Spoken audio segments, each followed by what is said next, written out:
Hello guys, my name is James, please don't forget to subscribe to our channel. Ruby is dead. And episode 4 of Peaky Blinders season 6 opens with her funeral. Arthur is there too, but he's in serious withdrawal from his addiction. Tommy is overcome with grief too and tries to get his brother to speak a few words on his behalf. Unfortunately, he refuses.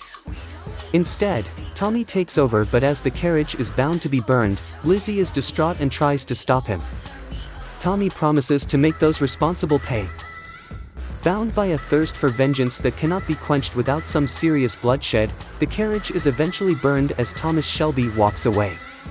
Tommy soon shows up with guns blazing, gunning down Evadne Bardwell and her motley band of travelers out in the woods. With gold dust in hand, he then meets Esme and hands it over, believing his sacrifice has been paid. Apparently though, she has a new prophecy to share, claiming that there's another child that Tommy wasn't aware of. The boy with hazel eyes. She begins, going on to mention a child born back during the war, when Tommy was sent off to France to fight. And SA has brought him to Tommy. The guy goes by the name of Duke and he's something of a lowlife thief, working at a fairground. His mother is dead, but Esme promises to hand the guy over to Tommy in exchange for more gold. Now, it's worth noting here that he too has an insatiable desire to make it to the top. Esme likens this to a proverbial way of patching up the hole in Tommy's heart.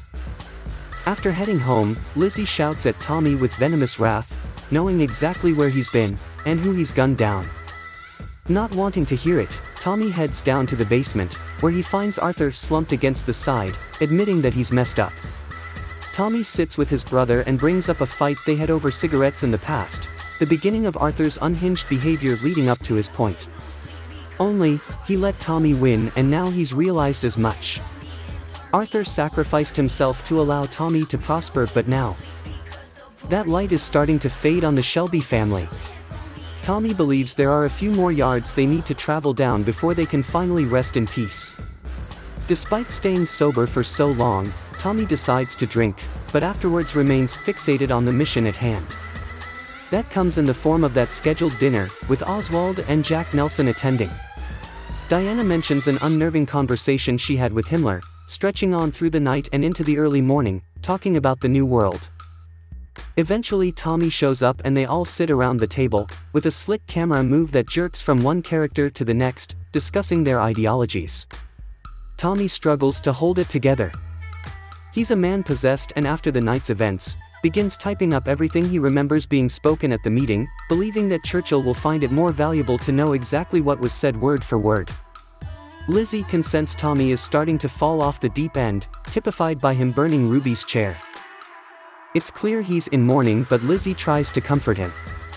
Not yet. Tommy says he's going to change for good, but right now, he needs to finish what he started. Part of that comes from meeting Gina, blackmailing her into submission as the pair begin concocting a plan together. Tommy wants her to be with Mosley when he's in Berlin.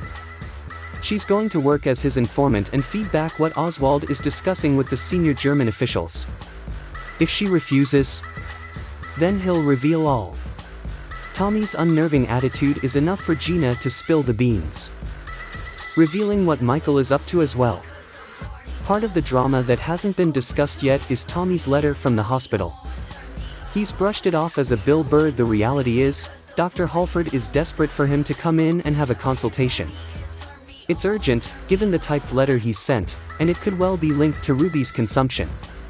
Tommy meets with the good doctor who confirms that he has tuberculoma. Tommy may have picked it up from Ruby, meaning the whole family are at risk right now.